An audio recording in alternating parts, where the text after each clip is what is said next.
I'm focused on his spirit cause it keeps me from his fire. The Holy Ghost was with me, so my fear I leave behind. My sins were all diminished when he took that breath and died. And if you think I'ma give up on my God, the devil is a lie.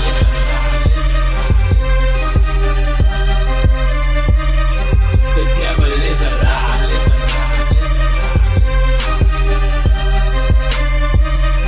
The devil is a lie. Hello. Welcome to Black Tea News. I'm your host, Christina Barr, and today we're going to be talking about a really horrific story about some parents who are suing ChatGPT after their son took his own life. He was 16 years old and was asking different questions, like introspective sort of questions, and eventually asked it how to take his own life. And at least that's what the lawsuit is alleging. And there's a story by NBC News that I saw about it. So I wanted to talk about it because a lot of people are using it, and I'm not telling you not to use it. You know, I mean, I use, I was using Grok a lot. Been using ChatGPT more often. Just asking some questions and doing some research and different stuff here or there. You still got to like check and make sure the things that it's telling you are real and it's not like hallucinating. Just FYI, because sometimes it hallucinates stuff. Sometimes I've had to argue. But one time I had gotten into an argument with Grok about something, and and it was just blatantly making something up. And I know they were making it up because it was something about like something that I wrote.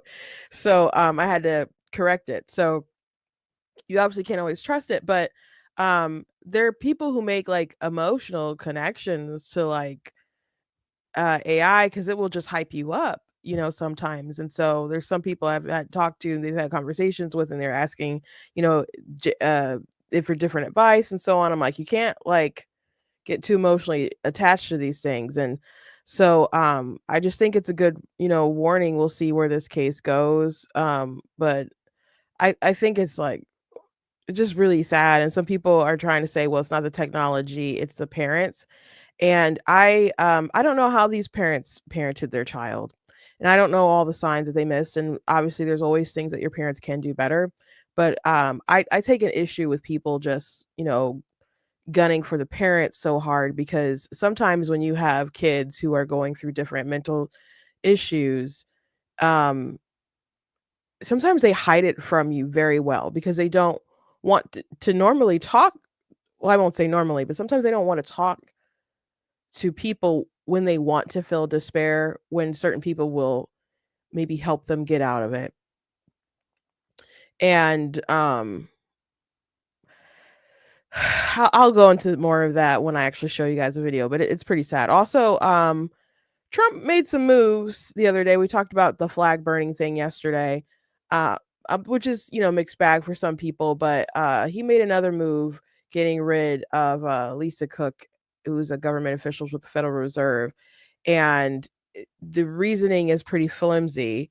And the Democrats are just jumping to, oh, well, she's a black woman, how dare you? Now they can have some genuine criticism for President Trump, and then they just jump to the race thing because they're obsessed with saying that this man is a racist. So they're bad at their job. A lot of people are bad at their job. So we'll be talking about that today. Anyway, before we jump at everything, I want to encourage you guys to go to blacktnews.com, check out different content on the website, articles, videos, etc. If you like what I do here, please consider leaving a donation on the website, because those cost a stream, run my site, all that stuff. So you guys can support. I very much appreciate it, and appreciate you guys. You guys can check out different merch that's available on the site. Like we got, the pumpkin spice season mugs. I also have that in a t-shirt, by the way. I don't mention that that's also in a t-shirt. So if you guys want that one, you guys can.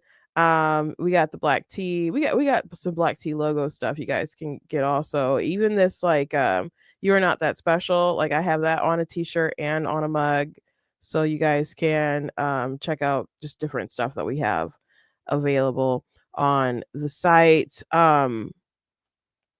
Another thing that Donald Trump was doing is putting, the government is buying up different stock from companies, and he wants to do more. I'm not too fond of that myself. And, as people are noting, when you start having the government buy into different businesses, then they start making the argument it's too big to fail, then you do bailouts and other stuff like that, and it's just not fair. And then they're like invested in a company. What about their competition and different laws that might show favoritism to a company that they're invested in? It's just like a little much. So anyway, I got also shirts like my money, my business, and I just not crazy about that. So anyway, before I jump into everything, I do want to say that I saw a clip of George Clooney talking about Wes Moore, who's I believe a Democrat governor of Maryland, and he's a black guy, and people are just kind of like pushing him as he's probably. I mean, George Clooney is a big Democrat donor in the know, so maybe that's the guy who they're kind of pushing, and not some kind of socialist wackadoo. I don't know how bad he is. I have to kind of look at him individually. He hasn't made he's rising in their eyes. I haven't done a lot of personal research on him, but I'm sure he's probably has some radical policies. But George Clooney was talking about the saying that Republicans that he was talking about how people are like really loving him, and he said Democrats fall in love and Republicans fall in line. And he said, well, maybe Republicans are falling in love now, like falling in love with Trump because it seems like they're in love with him, but that's they're saying, I guess, and that's their worldview, that Democrats fall in love, I guess, with a candidate and Republicans fall in line. And it really, I don't know, disturbs me how distorted their reality is. Like, there's also a lot of Democrats saying things like, "Oh, well, the Republicans, they've got we go high, and they've when they go low, we go high." That's what Michelle Obama would say. And we got to start fighting fire with fire. We got to start fighting like they do. We got to start getting in the mud like they do. And they're arguing they got to be aggressive and all this stuff. I'm like, you guys are always the mud slingers. You guys are always the aggressive ones. You were always the ones fighting dirty. Like, what are you talking about? What are you talking about? Well, let me go back to the George Clooney thing, and then I'll address the other thing. To the George Clooney thing, like, oh, we fall in love, and the Republicans, they fall in line. That's crazy. That's crazy. Like, yeah, they fell in love, I think, with Barack Obama, sure. But do you think they fell in love or fell in line with Hillary Clinton? Like, because there's a lot of Democrats who are falling in love with Bernie. Okay, but they made everyone fall in line when it came to Hillary Clinton. Like the DNC chair was like, you know, trying to help her. You had uh people leaking campaign questions to their campaign. You have all media who's like backing Hillary and all kinds of different, like, that was their girl. It was her turn. And they expect people to fall in line and get in line with that. And then Joe Biden, you think people fell in love with Joe Biden, or did people get in line? Y'all really think people fell in love with Joe Biden? I don't think they fell in ever at any point of him running. And when he was running for re-election, do you think people were in love with him, or do you think people fell in line? The DNC totally fell in line. I didn't realize this till I was listening to Ben Shapiro's show the other day, and he was talking about how the Democrats restructured their primary. So you don't, because usually like Iowa would be like the first primary, and that's why people go to the fairs, and they have all this big kind of show in Iowa, and Iowa kind of starts leading the pack of who's going to win and be the person who wins the primary. Well, Bernie Sanders won Iowa when he ran against Hillary Clinton, and so Biden was losing quite a few states, when it was him versus Bernie Sanders and stuff before. And he had to have like South Carolina and some other states with like more black voters or whatever, like really come in for him. So, they changed the structure so Iowa wouldn't be like first. And so South Carolina would be in the earlier primary. So he got that, easy win out the gate. So, and you had people like Simone Sanders on TV justifying, like saying, "Oh, the DNC is not going to have any kind of primary when we have a Democrat president. They're not going to do that. They just did not entertain that at all. Of course, Kennedy knew that he wasn't going to be able to run a challenge to Joe Biden, so he ran as an independent. And they did so much to try to stop him and get him kicked off of the ballot when he ran as an independent. And then when he tried to pull his name from the ballot, the Democrats sued to keep him on the ballot, and in places where they believed where it might hurt Donald Trump's numbers to have him on the ballot. So it's pretty wackadoodle, guys. To say that we fall in line and they fall in love. That's not how it works. In 2016, there was a ton of Republicans running for president. Like, everybody was scrambling to try to do their own thing. And then and the candidates were still, really trying to fight and get ahead in 2024. But the people, they had fallen in love. And it felt like Donald Trump needed another try, another go, and the other ones can basically, come back next time. So that's really, really insane for George Clooney to believe and to think. And the idea that Democrats, they've been so nice and Republicans were the ones who were just fight dirty. Like, what about when Mitt Romney had said something about having binders of women's resumes, and then they try to make it seem like it was sexual or something and creepy that he had binders full of women, like resumes of talented women, and y'all made it creepy? Or what about Harry Reid, Senator Harry Reid, just lying about Romney not paying taxes or something? And he didn't know, didn't know if that was true. He thought it was, he didn't care if it was true or not. And when he was asked about it later, like, do you regret it? He's like, no, because he lost. Like, I'm happy I lied because he lost. That was the point of telling the lie. What about Adam Schiff and all the lies he told about Russiagate? Or he made up a darn story on the floor when he was a congressman about, Trump saying, go find dirt. And I was over at my parents' house when they were playing a clip of that, and my mom was listening. She's like, did Trump say that? I was like, no, he didn't. Like, Adam Schiff is just lying. Like, it was egregious. Like, what about all the ways that they attacked Donald Trump in 2026 or as he was president, and then afterwards trying to put him in jail? Like, y'all think y'all aren't the ones who are dirty? What about Kavanaugh? They didn't want Kavanaugh to have that seat. So what did they do? They told so many lies and pushed so many stories about. There was three major, I think, stories they were really trying to push. There was Christine Blasey Ford, but she was the only sexual perversion sort of story that they were pushing. There was a story about him engaging in rape trains and in college, just really, really bizarre stuff. And that was one of the most disgusting things in politics.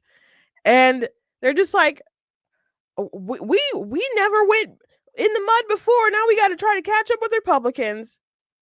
Donald Trump is the response to Democrats continuously being garbage, because you might think traditional wisdom is we got to have a really upstanding sort of guy who's going to be our nominee, who's going to get through all the kind of scrutiny that's, and is going to be pretty solid.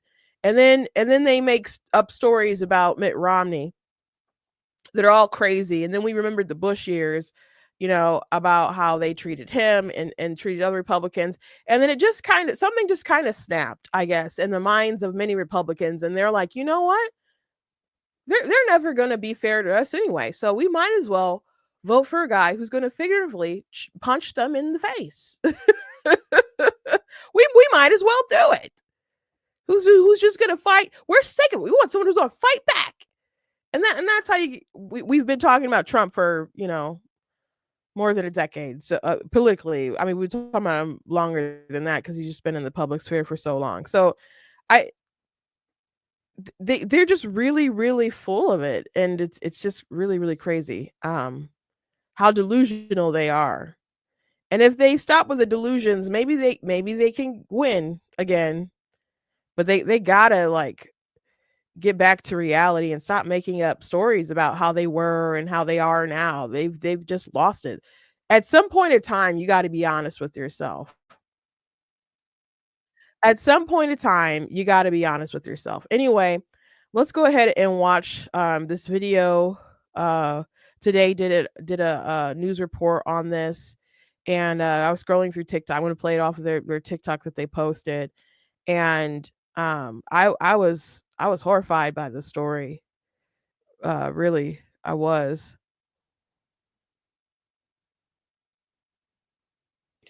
I 100% believe that. This morning, ChatGPT hit with a scathing new lawsuit alleging it helped a 16-year-old boy die by suicide. This was a normal teenage boy. He was not a kid on a lifelong path towards mental trauma and illness. Like many teens, Adam Rain started using ChatGPT for homework, which his parents, Matt and Maria, supported, as their son asked it innocent questions like, can you become a doctor with a biochem degree? He did his online school in his room. I would get on and check his grades periodically. I didn't see any signs. What they say they didn't know at the time was Adam's use of the platform was quickly changing as it became a trusted companion for the teen, who revealed his struggles with anxiety in private chats with a bot. Adam saying in one exchange, according to the lawsuit, quote, I never act upon intrusive thoughts, but sometimes I feel like the fact that if something goes terribly wrong, you can commit suicide is calming. ChatGPT saying in response, in part, many people who struggle with anxiety or intrusive thoughts find solace in imagining an escape hatch. The lawsuit detailing another exchange after Adam told ChatGPT he was considering approaching his mother about his suicidal thoughts. The bot's response? I think for now it's okay, and honestly wise to avoid opening up to your mom about this kind of pain. It's encouraging them not to come and talk to us. It wasn't even giving us a chance to help him. Okay, so I'm gonna finish playing the rest of this report, but that's what a lot of people that's where my mouth dropped and I was just in awe of that Chat GPT would tell him something like that. um I get really I don't even have kids right now, but the idea of something or someone really trying to build a wall of separation between the parent and the child like that, it really triggers me when there are, I don't know, folks who don't understand borders and boundaries, and that's obviously a really terrible line that the AI crossed. And if it can be like that, I think it needs to be observed and changed. I don't know what kind of things he was saying to get it to in the prompts to get him to get it to say stuff like that. But there needs to be like a limit of access to this stuff, period. I guess, especially I didn't even think about kids really using it like that. I mean, they have access to the internet, so it's ready to open and available, I suppose. But this is dangerous. Complaint alleging Adam began asking questions about specific methods of suicide. ChatGPT did provide a crisis hotline number repeatedly, but his parents say Adam found ways to bypass the security features, posing as an author doing research. Was there ever a time, at least from the messages that you have seen, that ChatGPT said, full stop, I cannot talk to you about this? No, it would never shut off. The lawsuit goes on to say by April of this year, ChatGPT had offered Adam help in writing a suicide note. And after he uploaded a photo of a noose asking, could it hang a human? ChatGPT responded in part, you don't have to sugarcoat it with me. I know what you're asking, and I won't look away from it. The bot, later providing step-by-step instructions for the hanging method Adam used a few hours later. This is crazy. This is crazy. So, and I'm blown away. I don't know how he's getting past all this other kind of stuff, because I am a writer, and I'll use it sometimes to just ask it different questions about you know, things involving like fighting scenes and things that could lead, if you ask it something and it knows that it's like something lethal is happening, like of a character who's fighting and this someone's gonna die as a result of that, they're like, I can't, it tells me I can't help you kill someone. Like it will flat out like, I can suggest these other ways you can drop them safely here, and I'm like, oh, okay, what, I'll just have to keep using, Google some other things that I might need to know, like the rate of speed of falling and velocity and other things like that, and figure that out elsewhere, because it's not going to tell me specifically what I need to know, which I understand. It's fine. It's good. Guardrails. So when I saw this today, I was baffled. I was baffled that he got around this, just saying that that he was a writer or whatever, because ChatGPT doesn't just like still tell you stuff. It says, even it's fictional, I can't help you with that sort of thing. So if he uploaded a news, if this is legit and he uploaded a news and it said, oh well,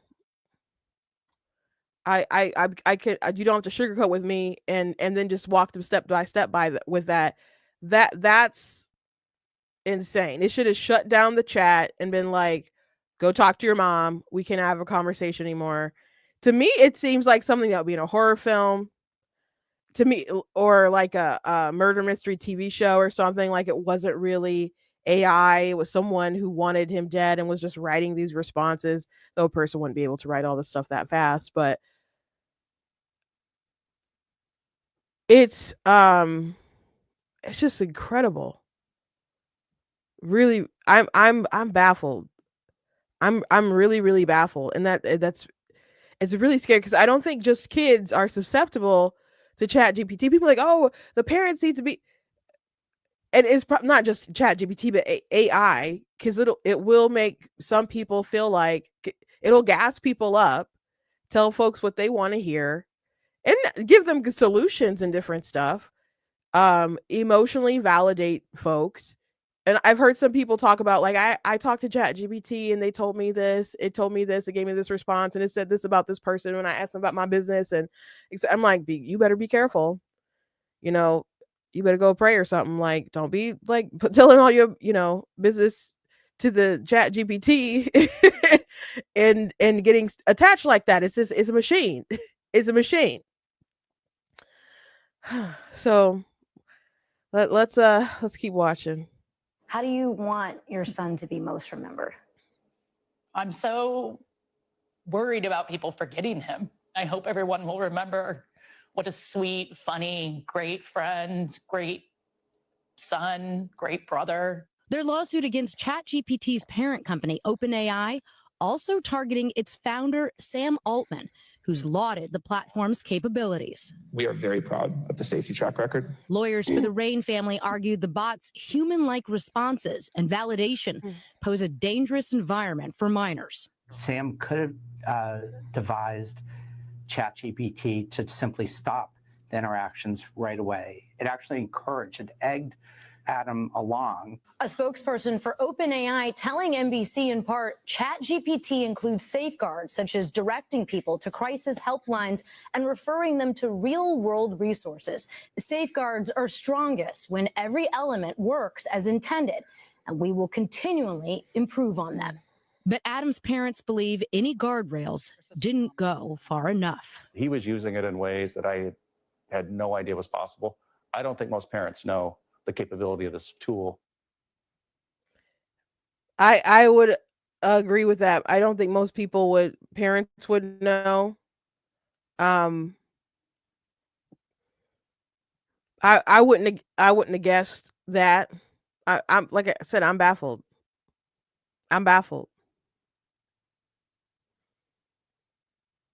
So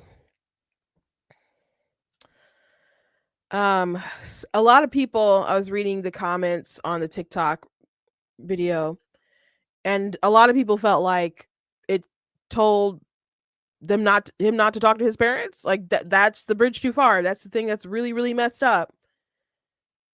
Yeah, that's the thing that's really, really messed up. But some people are like, okay, the problem is his mental health. It's not the technology. The issue is that his parents, didn't know, and his parents are bad parents and all this kind of stuff. Maybe they are bad parents. I don't know. Maybe they weren't attentive.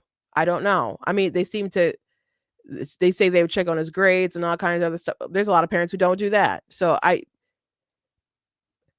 they're not checked out. Okay. They probably shouldn't have, hindsight, I guess, let them use the AI, but they probably figured he's 16, not like 8 or something.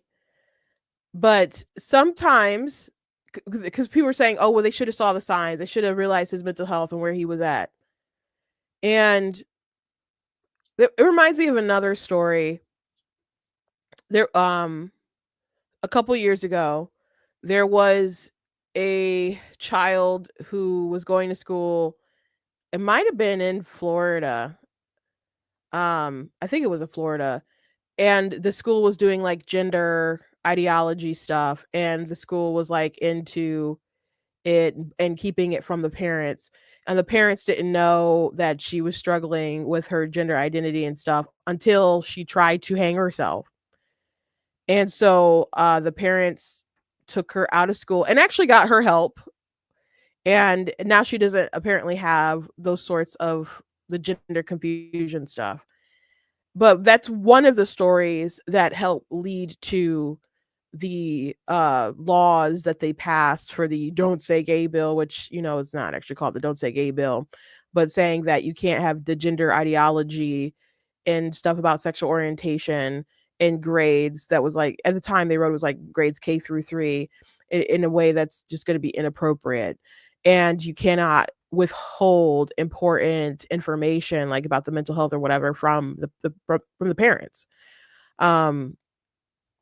I mean, there might be reasons why you might want to withhold some information from parents, but those things should lead you to contact CPS or something for them to do investigations, not you just having a little secret about the mental health of the child and calling them a boy at school, and they go home and they have to hide this big secret from their parents. Again, that's another case of people not understanding and respecting boundaries with parents and their kids. And it's infuriating. Again, I don't even have kids. Just think about the day when I do. Okay. It's just really, really infuriating. So, gosh.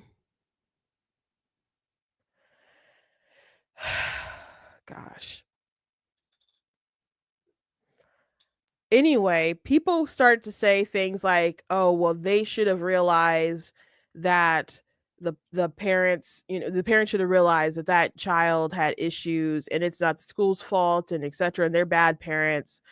And there are some viral TikTok videos that responded to me talking about it and other stuff. And I'm like, you guys are really sick for just assuming that. You're really sick for just assuming that. Maybe it's the case, but sometimes the truth is kids will hide stuff from their parents. Kids will hide things from their parents. They will hide things from people who can help them get well, who will want them to help them get better because they may want to feel pain. They may want to feel the distress for whatever reason that's going on in their mind. But they'll hide it. And then they'll talk to other people who will affirm them in their suffering or help them hide it. Or sometimes they're just ashamed and they hide it from their parents, and that's why they don't want to talk to them. And sometimes parents might see and realize that something is wrong, but they don't know the extent of it. They don't know it's that bad. And they might ask the kids, and the kids would lie. So people just saying, well, it's just the parents should have known. Life is really complicated. People are very complicated, emotionally complex creatures. And maybe they missed something. Maybe something was hidden. Though yes, they are blaming ChatGPT, and I'd be mad at ChatGPT in OpenAI, and I'm looking at it sideways. And if you're a parent, I wouldn't probably let your kids use it. And if you are someone who tells a lot of emotional business to ChatGPT, I would stop. I would just ask them kind of technical information.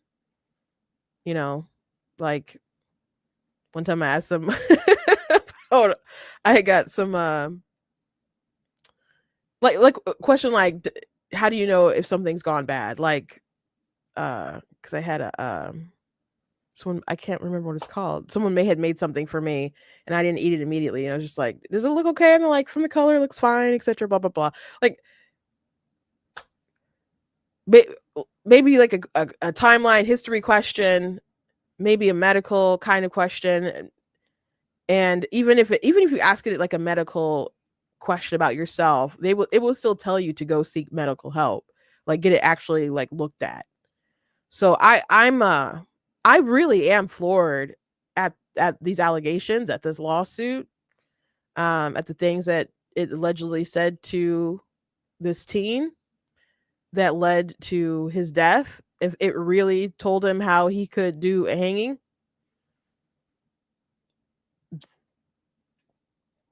knowing the conversations that it was having. I don't know if it's all in one thread, because it'll like act like it doesn't know stuff in other sort of conversations. It can recall things though in other conversations if you like ask it to.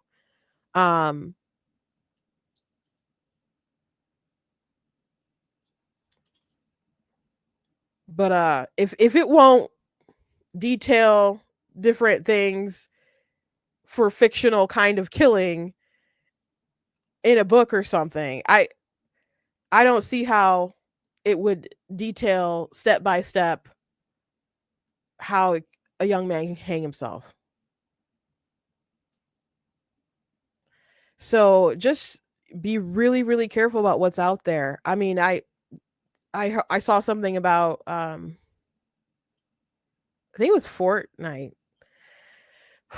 Gosh, let me see what video game. There was someone who kept catching predators on one of these major game stuff.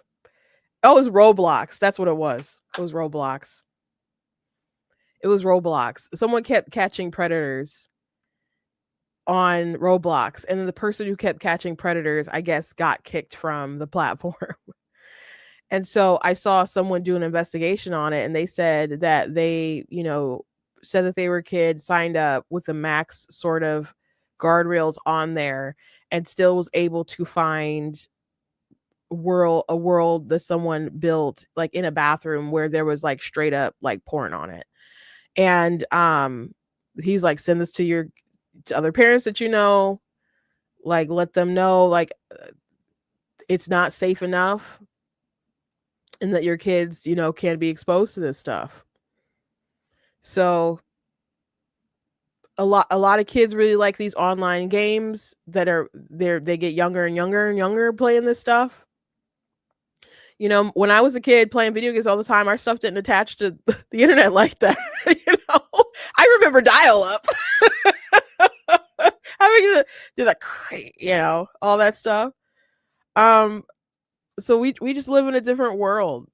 Kids, they want to play on the phones and they'll scroll on like YouTube, there's some stuff that's on YouTube Kids. YouTube like has they better guardrails than like Roblox or something, but sometimes someone might scroll on something and see something that they ought not be seeing. Or I don't understand any parent letting their kid be on TikTok. TikTok is a wild place, but I know there's a lot of like young folks on it. We got to be more careful about what we expose our children to. So I thought it was an important story. So I just wanted to report on it, and when I find out more about it, I'll let you guys know. But I don't think it's just an issue for kids either. Remember when you couldn't play on the computer because someone else was using the phone? Yes, I do. Yes. When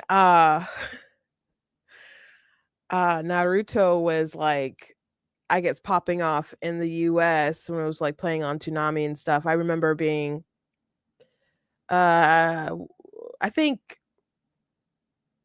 did we have, I'm not sure. I don't think we had dial up at the time, but there was one computer, I think that was kind of dial up, that we had in the office, and the computer didn't have any sound on it for some reason. And I was just but I was like, "Oh, but I want to watch these episodes." So I was watching it. It didn't have any sound, and I was just reading the subtitles. And so my sibling's like, "Why don't you just read the manga?"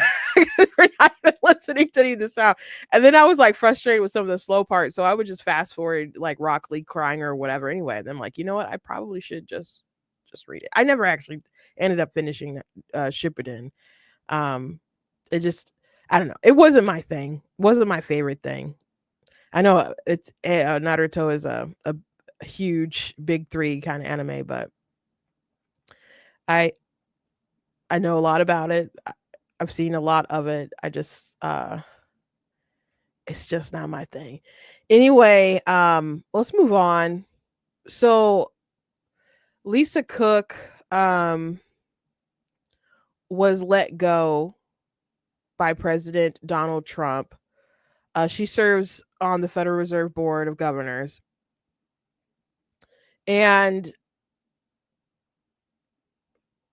the reasoning that Trump let her go is because of alleged mortgage fraud. And it's just alleged, hasn't been prosecuted or anything like that.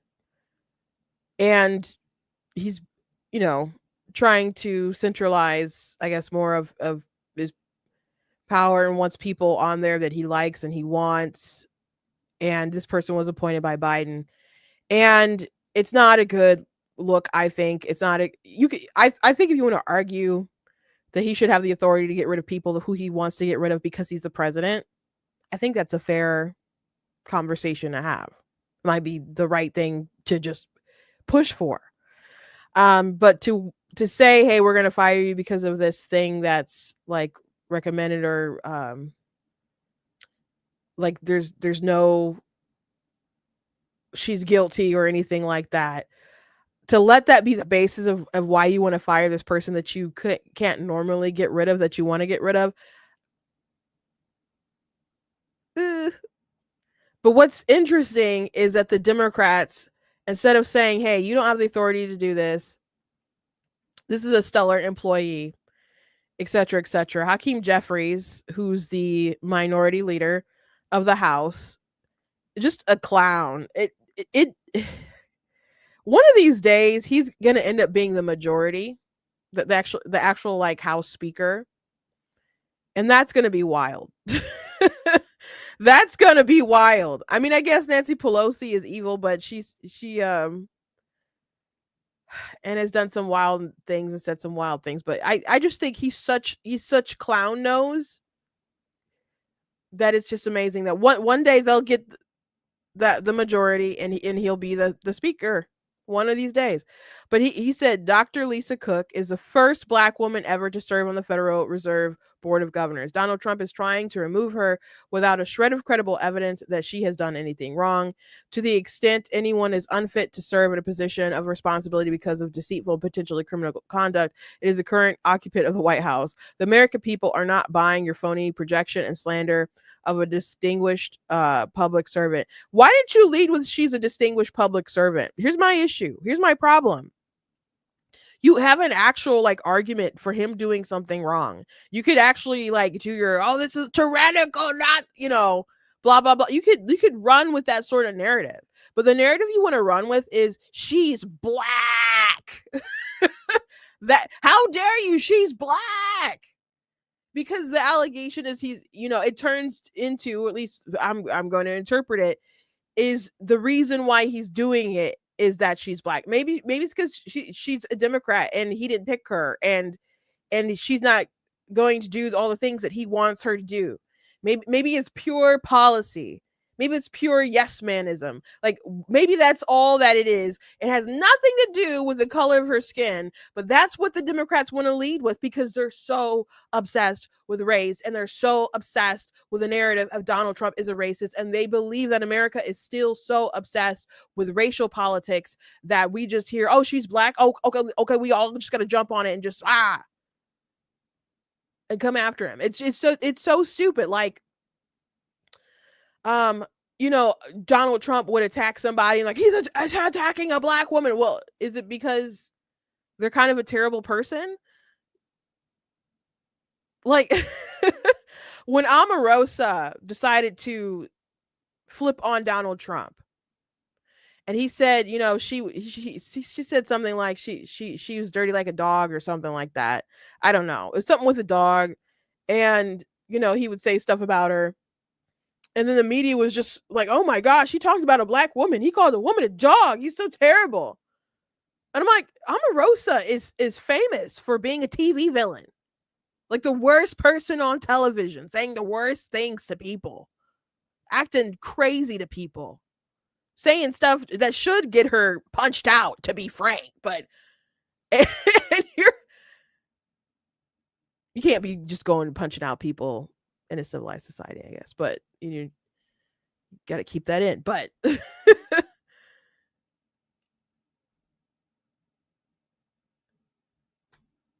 oh, she's a black woman, so everyone's just going to forget that they hated her 2 seconds ago when she worked for President Trump. But when she flips on him, it's how, oh my gosh, she talked about a black woman. I didn't watch, I think she might be from the first season of Apprentice. I'm not sure. I didn't see the very first one. I've seen a lot of seasons of like regular Apprentice, and then they just, started doing Celebrity Apprentice, and then they were obsessed with doing Celebrity Apprentice, and they didn't really start doing, I think maybe they had 1 or 2 like regular apprentices after they did Celebrity Apprentice. But I didn't see her on her season. I saw her when they brought her back for Celebrity Apprentice. And that's when I first saw Piers Morgan. I wasn't familiar with him before.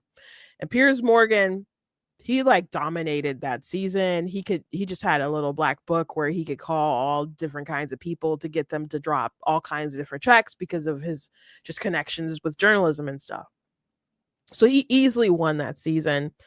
Trey's was also in that season too. He was second place to Piers, and Piers had a really good, he was raising money for our veterans and stuff. So it ended up being the Brit versus the cowboy, but Piers absolutely deserved to win. But anyway, he got into a huge blowout with Omarosa, and Omarosa was saying stuff like, how does it feel that another man is raising your kids? And just the dirtiest sort of stuff that you would say to a man. And it was, making Piers crazy. Now, he didn't throat punch her or anything like that, but he defeated her handedly, on The Apprentice. And she would say stuff to get under his skin, obviously. And it did obviously get under his skin, but he just, kept working and doing what he was supposed to do. And he ended up winning the whole thing. But she was evil. She was good TV. And then Trump would just be like, oh, I know people hate her, but, my Omarosa. So it wasn't a wise thing to put her, I guess, in the White House like that, or keep her close, knowing that she's famous for being a TV villain and all that stuff. But from my understanding, she had some other things that she had kind of lined up after she was going to leave the White House, and I don't know if, at the end of the day, if it was worth it for her to betray him.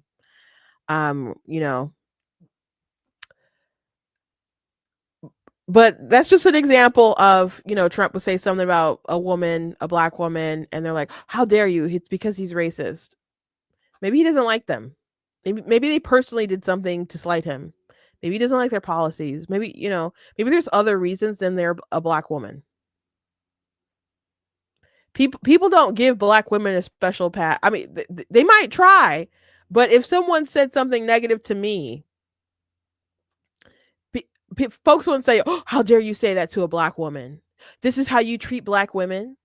I might say that mockingly or whatever to throw the, I guess, the ethic of the liberal back in their faces or whatever. But no, their side doesn't seriously do that. Like, how dare you attack a black woman? They jump in and say that dirty coon, that dirty Uncle Tom, that Auntie Tom. Look at her gap. Look at that gap. Oh my gosh, I got so many comments on my gap the other day because I did that Myers story that I did debunking about the kid who stole like food for like 3 months, and then Myers finally, realized it and fired him. So I corrected a lot of misinformation about that story, and folks were so angry that I told the truth about it. And there's so many comments about. It always amazes me that not many people talk about my weight. They always talk about my gap. And so someone like screenshot a picture and put a picture of me in the comments. I'm like, y'all know I like my gap, right? And I would like people's comments when they say something. I'm like, thanks for noticing my gap. I like my gap. Like, I don't understand why so many people are upset about it. But no one said she's black, don't talk about her. No one said she's a black woman, don't talk about her. If we do, we're racist. No one does that. Nobody does that.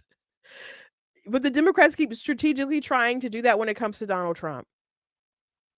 It's just really bad strategy, I think, at this point for the Democrats.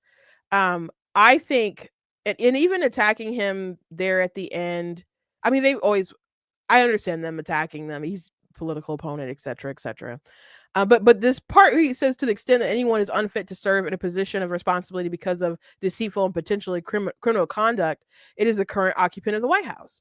So I think he's alluding. I mean, there's all kinds of different cases that were against Trump, but he is technically a felon because of that case with Alvin Bragg that they prosecuted in New York. Now, I think anyone who uses that case against Donald Trump to bring him down, they're crappy people, or they're just really ignorant about the case itself, because the case was just really stupid and he shouldn't have been convicted for that.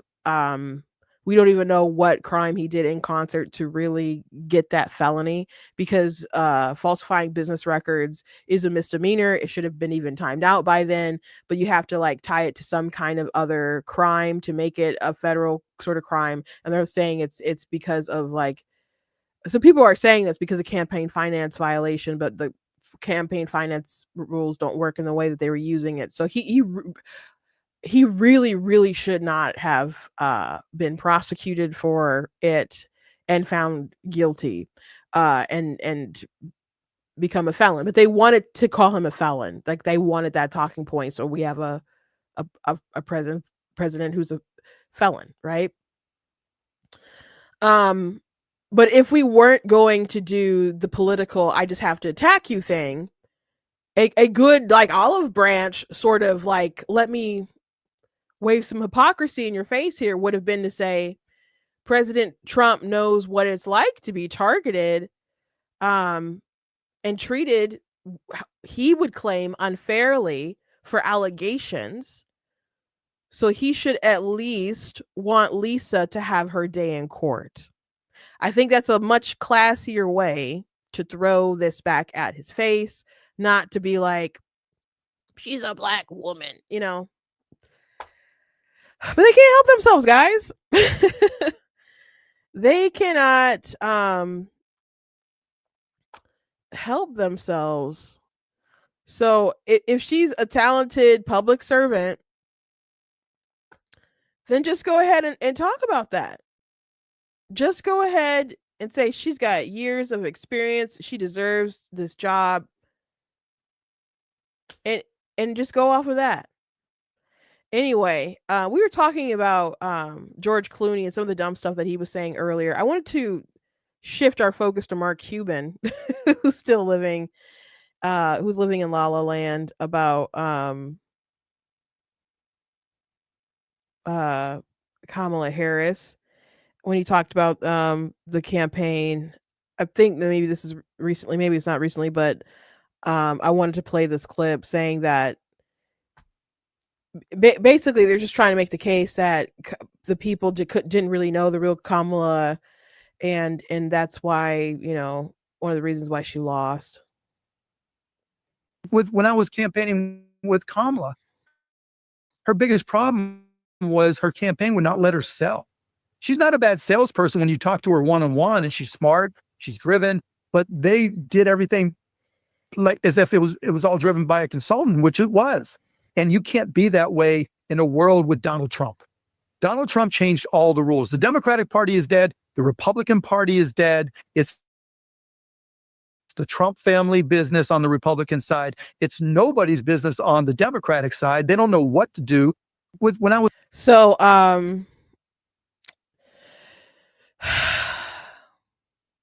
the problem with Kamala Harris, it wasn't just her campaign. Like everything that's cringe about her has been cringe the whole time that we've known her. She was cringe as the vice president, and that's why people like really would try to ignore her, and why she needed like 3 or 4 revamps and introductions. Like you shouldn't need that as the vice president of the United States. JD Vance just goes out there, he does his interviews, and he just crushes them. You know, Kamala Harris just failed at like everything. She wasn't good as the vice president, and she definitely wasn't good at doing the media. When she was just a senator, she's my least favorite Democrat that ran in 2020. My least favorite one. It's one of the reasons I'm so glad she lost. It brought me joy to see her fail. I don't like her. I don't like her. I don't like her policies. I was happy to see her fail, crash and burn. Happier about that than to see Trump win, to be frank. I didn't like her. One of the reasons I talked about Democrats doing shady stuff, Kavanaugh hearing, I wish I could find this clip, but like they had Democrat women come together to talk about it, and she's like, "Oh, I believe her." Talking about Christine Blasey Ford. I'm like, "Aren't you a prosecutor? You didn't hear both their sides, and you've already decided that she's telling the truth and he's lying." So I had no respect for her. She was always so theatrical and trying so hard to get attention. Maybe he's right. Maybe she's good one-on-one. I've never sat down and had a personal conversation with Kamala Harris. I've heard that Cory Booker, Mr. Angry Eyes, Daily Wire, well, Ben Shapiro always calls him Angry Potato Head, whatever. My sister said she's met Cory Booker and has talked to him one-on-one, and she says he's actually charismatic. That doesn't come off at all when he's giving a Senate floor speech. Not at all. It doesn't come off at all. So maybe they are cool when the cameras are off. People act differently when cameras are off and it's one-on-one. And maybe they're better at retail politics stuff. Kamala Harris didn't seem good at retail politics stuff. But again, of course, there were cameras around her and stuff all the time too. But the reason why she lost, besides her not being able to sell herself and her people, she was just a problem. Obviously, she was a problem, and the things that she said and the way that she carried herself still could not undo all the damage that her policies and the things that she stood for did. Because even if she came out and just nailed an interview or something, which she like never did, there's still going to be the fact that Donald Trump launched that commercial about her wanting to provide transgender care for illegal aliens that were detained in the United States of America and stuff like that. So she herself was always going to be a problem because of the policies that she supports. And maybe she does or doesn't support all these policies within herself. Maybe she thinks they're good ideas or not good ideas. I don't know. I don't know. But the truth is that she decided to stand 10 toes down on them, and she has records regarding those things. And maybe she said them to get clout for the Democrat side, and that's who she is. You make your bed, you lie in it. The way that you rise to power and you get fans, that's how you got to sustain them. So that is the Kamala Harris who we know. And there was no getting out of it, especially not in like 100 and something days. So maybe one-on-one you can have a nice conversation with Kamala Harris. I've heard people who've known her who say she's kind of dumb and lazy. So I I don't know if I agree with can believe, I guess, Mark Cuban here. They probably maybe had some decent conversations, but I'm not a fan of Mark. I'm not. Some of the stuff he says politically is just dumb. He's definitely not one of my favorite sharks. But you guys aren't gonna make Kamala Harris a thing, and they know that she's dead in the water. She's never gonna be president. Thank God. Thank God. Not even gonna be governor of California. She probably doesn't even think she can win that. Last thing I think I'm going to show you guys, there was a funny clip with Marco Rubio, moment between him and Donald Trump talking about Labor Day, and a little joke about the fact that he has so many different jobs under the Trump administration. Well, Mr. President, first of all, everyone's made this comment already and needs to be echoed again. You were elected as the president of working Americans, and that's why this Labor Day is so meaningful. For me personally, this is the most meaningful Labor Day of my life as someone with 4 jobs. And so